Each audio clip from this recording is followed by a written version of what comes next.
নমস্কার, আমি Souvik. Samaritan medical, surgical and critical care এই নার্সিংহোমের তরফ থেকে সবাইকে স্বাগত। এই বিশেষ নার্সিংহোম কলকাতায় গত দীর্ঘ 40 বছর ধরে সার্ভিস দিয়ে আসছেন এবং কলকাতায় ওয়ান অফ দ্য বেস্ট অবশ্যই বলা যেতে পারে। এদের যে ইউরোলজি ডিপার্টমেন্ট সেটা তো খুবই ডেভেলপড এবং উন্নত।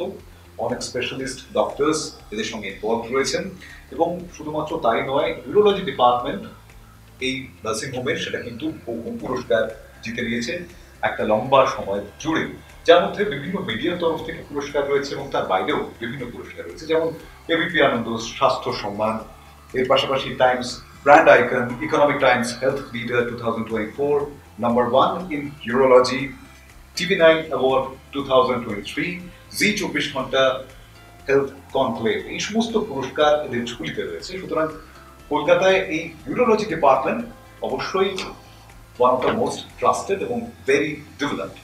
আমি প্রথমে আমাদের ডাক্তারবাবুদের সঙ্গে একটু আলাপ করে নিই। আমাদের সঙ্গে আছেন doctor Souvik Chatterjee, urologist. Sir অনেক স্বাগত, আমাদের সঙ্গে কথা বলার জন্য, সময় দেওয়ার জন্য ধন্যবাদ। আমাদের সঙ্গে আছেন ডক্টর নীলাঞ্জন বিপ্র, স্যার অনেক ধন্যবাদ সময় দেওয়ার জন্য।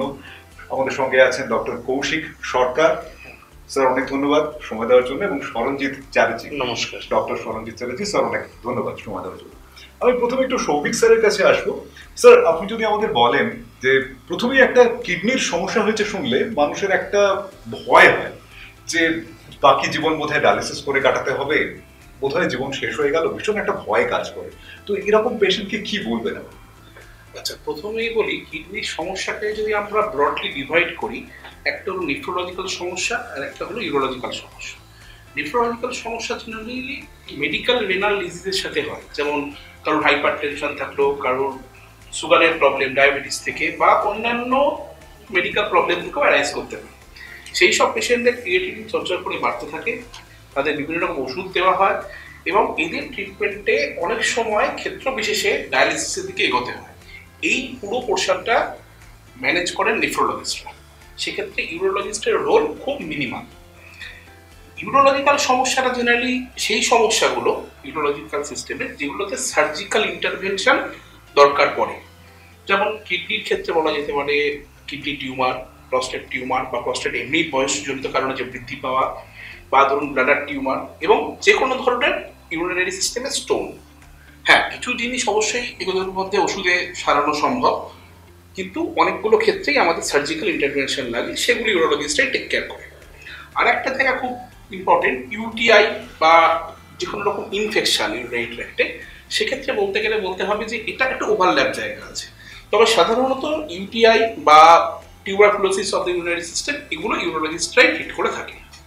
স্যারের কাছ থেকে আমরা মোটামুটি যেটা শুনলাম যে নেফ্রোলজি এবং ইউরোলজি দুটো পার্ট রয়েছে এবং ইউরিনারি ট্র্যাক্ট ইনফেকশনের ক্ষেত্রে কিন্তু একটা ওভারল্যাপিং জায়গা রয়েছে। একটু ইউরোলজির কথায় আসবো, স্যার ডক্টর নীলাঞ্জন মিত্রের কাছে আসবো। স্যার আপনি যদি আমাদের একটু বুঝিয়ে বলেন যে ইউরোলজিক্যাল কোনো প্রবলেম হলে কোনো সাধারণ মানুষের প্রথম কি কর্তব্য, এবং ডাক্তারের কাছে তারা এসে অনেক সময় তারা বুঝতে পারেন না যে এক্স্যাক্টলি কিভাবে তারা কথা বলবেন, কি করবেন, তার সমস্যাটা হয়তো বুঝিয়ে বলতে পারেন না, তেমন পেশেন্টকে কি বলবেন?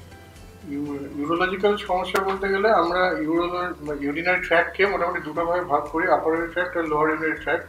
ম্যাক্সিমাম পেশেন্ট আসেন লোয়ার ইউরিনারি ট্র্যাক্ট সিমটমস নিয়ে। সেগুলো কি না, কিছু আর কি অবস্ট্রাকটিভ সিমটমস থাকে যেগুলো আর কি প্রস্রাব আটকে গেলে হয়, যেমন প্রস্রাব অল্প অল্প করে হচ্ছে, পুরোপুরি ক্লিয়ার হচ্ছে না, করার পরে তৃপ্তি পাচ্ছেন না, আবার মনে হচ্ছে আবার যাই, বা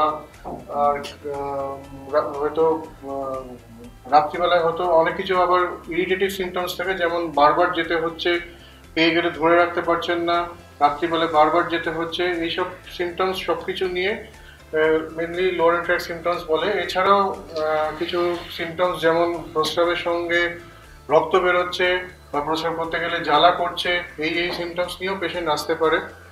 আর এছাড়াও আপার ইন্ট্রাক্ট সিমটমস, আপার ইন্ট্রাক্টে কোনো হয়তো স্টোন আটকে গেল বা কোনো টিউমার হলো, তাতেও ব্লিডিং হতে পারে বা ব্যথা হতে পারে।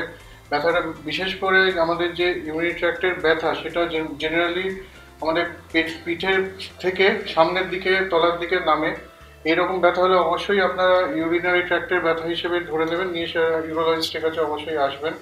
ম্যাক্সিমাম পেশেন্ট এই নিয়েই আসেন। তা আমরা জেনারেলি আগে প্রথমে হিস্ট্রি নিই যে পেশেন্টের কি হয়েছে, কি সমস্যা, কতদিন ধরে সেই সমস্যাগুলো আছে, নেক্সট আমরা কিছু ফিজিক্যাল এক্সামিনেশন করি, তার মধ্যে অবশ্যই পেটের এক্সামিনেশন, পাররেক্টাল এক্সামিনেশন, লোকাল জেনিটালিয়ার এক্সামিনেশন, এগুলো আমাদের মধ্যে করতে হয়।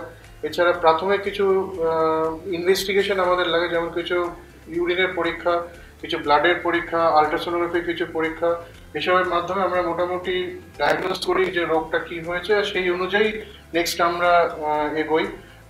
যেটাই হোক যাই হোক, আপনারা যদি এইসব সমস্যা যদি ভোগেন, এটা নিয়ে যদি প্রাথমিকভাবেই আমাদের কাছে আসেন, তাহলে সেগুলো খুব মানে বিনা অবলীলাক্রমে আমরা সেগুলোকে ট্রিটমেন্ট স্যার, করতে আপনি পারি। একটা কথা বললেন যে পিঠের ব্যথা থেকে অনেক সময় শুরু হয়, তো এটা একটা কনফিউশন আসতে পারে অনেক সময় যে এটা কি কোনো অর্থোপেডিক সমস্যা, পিঠের ব্যথা হলে সাধারণ মানুষ কি করে বুঝবে? অনেকেই ভুল করে হয়তো অর্থোপেডিক সমস্যা তারা আমাদের কাছে চলে আসেন, আবার অনেকে ইউরোলজিক্যাল সমস্যা তারা অর্থোপেডিক্সের কাছে চলে যান। এটা বেসিক্যালি একটা ওভারল্যাপিং। তবে অর্থোপেডিক সমস্যাতে কি হয়, পিঠের তলার দিকে জেনারেলি ব্যথা হয়, আর সেই ব্যথা পায়ের দিক দিয়ে আস্তে আস্তে নেমে যায়, তাকে নিউরোপ্যাথিক পেন বলে, বা সায়াটিকার ব্যথা বলে। সায়াটিকার ব্যথা বলে। কিন্তু আমাদের যে ইউরিন মানে বিশেষ করে ইউরেটারের যে ব্যথাটা, স্টোন আটকে গেলে যে ব্যথা হয়, সেটা ব্যথাটা জেনারেলি ফ্ল্যাঙ্ক থেকে, আমাদের পিঠের পাশ থেকে শুরু হয়ে সামনের দিকে, অনেকের আগে পেনিসের টিপে অব্দি ব্যথা হতে পারে।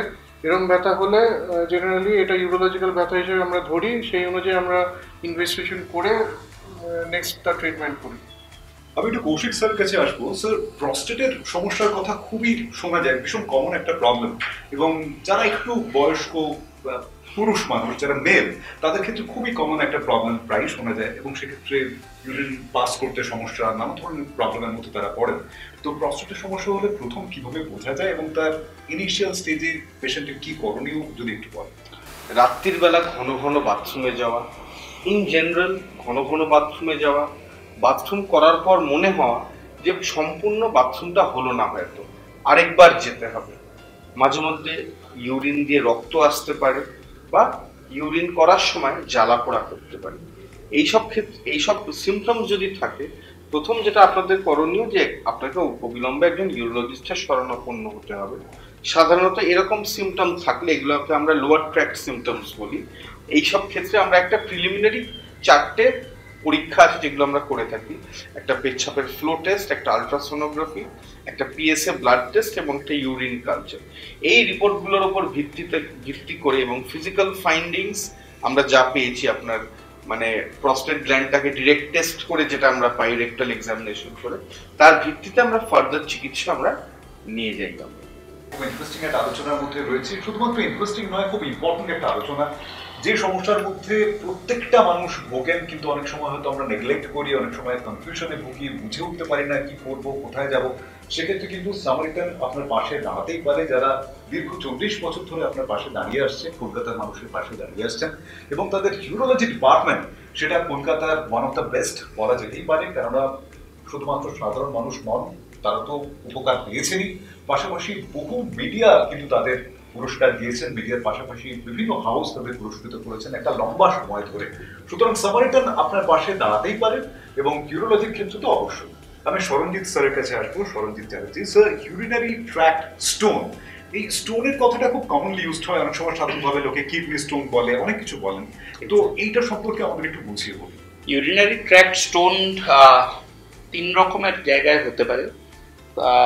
একটা হচ্ছে প্রপার কিডনিতে, অর্থাৎ কিডনির ভেতরে হতে পারে।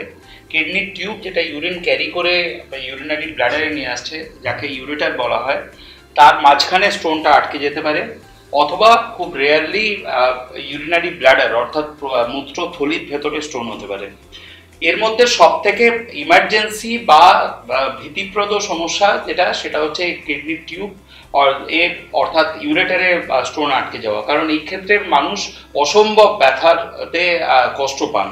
এই সবে আমার দাদারা যেটা বললেন, সিনিয়র ডাক্তারবাবুরা, যে পেশেন্ট ব্যথায় ছটফট করতে করতে পিঠ থেকে নিচের দিকে অর্থাৎ তলপেটের দিকে এবং পেনিসের ইউরিনারি ওপেনিং এর দিকে ব্যথাটা রেডিয়েট করে, এটাকে বলা হয় loin to groin radiation of the pain, ব্যথার রেডিয়েশন। এই ধরনের ব্যথা হলে অবশ্যই আপনাকে সঙ্গে সঙ্গে যে কোনো নিকটবর্তী ইমার্জেন্সি ডিপার্টমেন্টে, যে কোনো হাসপাতালে যোগাযোগ করতে হবে। এই ধরনের ক্ষেত্রে যেটা করা উচিত, প্রথমেই ব্যথার ওষুধ, দরকার হলে ব্যথার ইঞ্জেকশন, কিছু সাময়িক ইঞ্জেকশন দিয়ে ইমার্জেন্সি ম্যানেজ করার পরে একটা মিনিমাম আল্ট্রাসাউন্ড কিডনি, ইউরেটার এবং ব্লাডার রিজিয়নের, এবং একটা এক্সরে করানো উচিত, এক্সরে অফ কিডনি, ইউরেটার এবং ব্লাডার রিজিয়ন কম্বাইন্ড। যদি আপনি একটা উন্নত পরিষেবায় থাকেন যেমন সামারিটানের মতো ক্লিনিকে, তাহলে সেক্ষেত্রে প্রথম টেস্ট এই ধরনের ক্ষেত্রে কিন্তু একটা প্লেন সিটি কিডনি, ইউরেটার এবং ব্লাডারের করা উচিত। সেটা যে কোনো সময়ই হয় এবং 24 ঘন্টা 365 দিন সামারিটানে এই পরিষেবা উপলব্ধও আছে।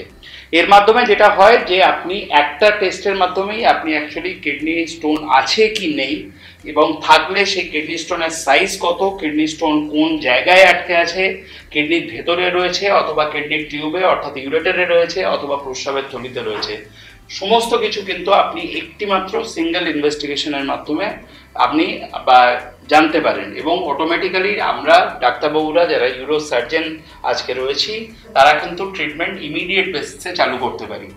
আপনি এটা জেনে খুশি হবেন এবং আশ্বস্ত হবেন, বহু ক্ষেত্রে ছোটোখাটো কিডনি স্টোন, যে স্টোনগুলো 1/2 সেন্টিমিটার অথবা 6 মিলিমিটার এই ধরনের সাইজ এবং ফেভারেবল জায়গায় আটকে আছে, সেখানে কিন্তু উন্নত মানের ওষুধ রয়েছে যেগুলো ইউরোলজিস্ট ডাক্তারবাবুরা জানেন। তারা প্রেসক্রিপশনের মাধ্যমে কিন্তু পেশেন্টকে স্টোন বার করে দেওয়ার চিকিৎসা করতে পারেন।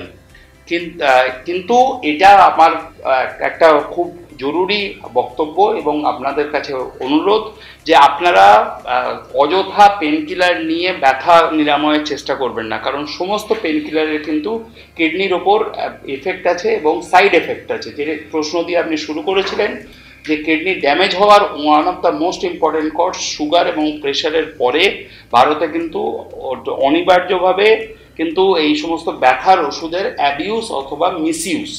তো এই ধরনের ক্ষেত্রে কিন্তু কিডনি ক্রিয়েটিনিন বাড়তে পারে, কিডনি কিন্তু পার্মানেন্ট ড্যামেজ হওয়ার সম্ভাবনা থাকে। আপনি বলছেন যে ওষুধ দিয়ে অনেক সময় স্টোন বের করে দেওয়া যায়, কিছু কিছু ক্ষেত্রে অবশ্যই বার করা যায়। ওষুধ দিয়ে যদি কাজ না হয় সেক্ষেত্রে কি সার্জারি মাস্ট? সেক্ষেত্রে সার্জারি করা উচিত এবং সার্জারি মাস্ট, এবং সেক্ষেত্রে আপনাকে কিন্তু ইউরোলজিস্টের শরণাপন্ন হতে হবে। সমস্ত প্রায় কিডনি স্টোন সার্জারি প্রায় সমস্ত কিছু 100% এখন মাইক্রোস্কোপিক সার্জারির মাধ্যমে কোনো কাটাছেঁড়া ছাড়া, কোনো ওপেন সার্জারি ছাড়া কিন্তু নিরাময় করা সম্ভব এবং পেশেন্টগুলো খুব তাড়াতাড়ি বাড়ি ফিরে যেতে খুব পারে। তাড়াতাড়ি রিকভার হয়। স্পেশালি লেজার সার্জারি যেগুলো আমরা স্টোন ভাঙার ক্ষেত্রে ইউজ করি, 150 ওয়াট জেনা লেজার ভীষণ রকমের অ্যাভেলেবেল রয়েছে এবং it's a very effective laser, যেখানে স্টোন ভাঙার সময়টাও ভীষণ কম এবং পেশেন্টের রিকভারি ভীষণ কম। আপনি জেনে খুশি হবেন, আমরা প্রায় সবাই, আমরা 4 জন ইউরোলজিস্টই সেম ডে পেশেন্টকে ভর্তি করে সেম ডে অ্যাকচুয়ালি কিডনি স্টোনের পেশেন্টকে বাড়ি পাঠাতে পারি। সো এটা কিন্তু ডে কেয়ার সার্জারির কাছাকাছি চলে এসেছে, এক্সেপ্ট যেখানে কমপ্লিকেটেড কিডনি স্টোনস রয়েছে, যেখানে কিডনিতে মিনি হোল করে অর্থাৎ পিসিএনের করে বার করতে হচ্ছে, সেখানে হয়তো ম্যাক্সিমাম 2 দিন হসপিটালে রাখার প্রয়োজন হতে পারে। তার বেশি কিন্তু সমস্ত সার্জারি লেজারের মাধ্যমে করা হচ্ছে এবং রক্তপাত বা ব্যথার সম্ভাবনা সমস্ত কিছু কম এবং রিকভারি কিন্তু ভীষণ ভীষণ ফাস্ট। এটা আপনি জেনে আশ্বস্ত আসার কথা যে প্রায় একদিনের মধ্যে গোটা প্রসিডিউরটা হয়ে যাচ্ছে এবং পেশেন্টকে অনেক সময় থাকতেও হচ্ছে না নার্সিং হোমে। সামারিটানে আপনি যোগাযোগ করতেই পারেন এরকম কোনো ক্ষেত্রে।